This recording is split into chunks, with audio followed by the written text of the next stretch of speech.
According to your social customs, I must welcome you to this episode of the Zelda Universe Mailbag. I should provide you with my personal designation. Phi is the name I was given.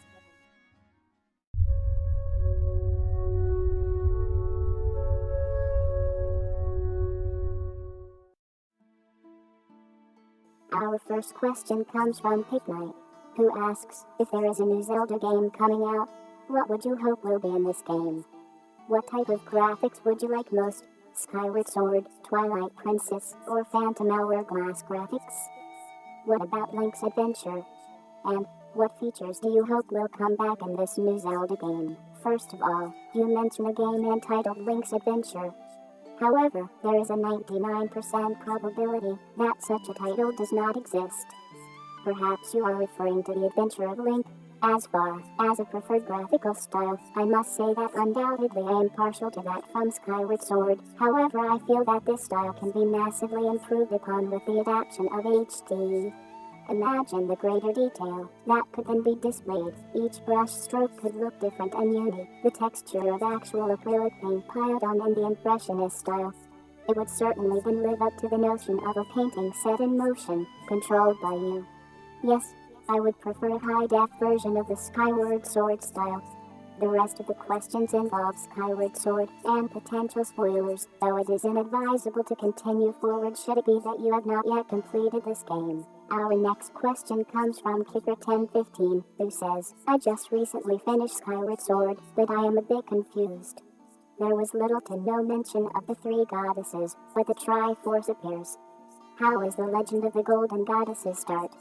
Did I miss something? While it is certain that the three creator goddesses were not mentioned within the game of Skyward Sword, there is an 80% probability that the creation story already existed and was shared by Skyloftians by the time of the events within the game of Skyward Sword.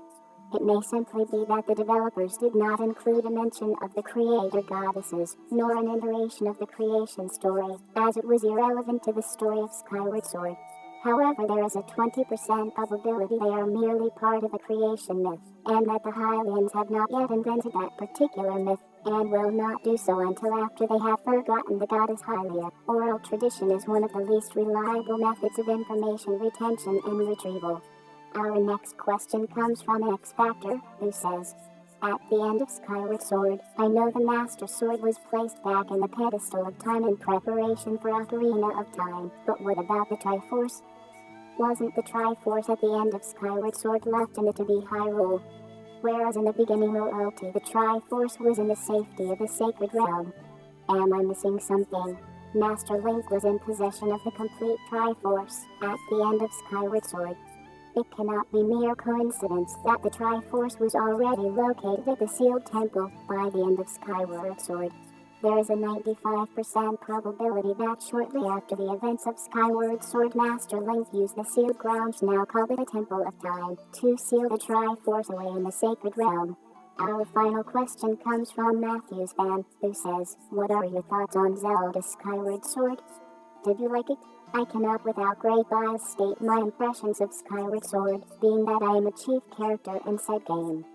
I will say that I have heard from fans who have said it became their new favorite Zelda game, replacing many different favorites before it. I know that Master Bastion counts it among his favorites as well. It would not surprise me should Skyward Sword be remembered as one of the great Zelda titles. Thank you for watching this week's ZU Mailbag episode. Do not forget to watch Master Bastion's games like Zelda video series on his channel, Bastion ZU. Also do not forget to send us your questions to be answered in future mailbags. You will find the link to submit your questions in the description below. Farewell.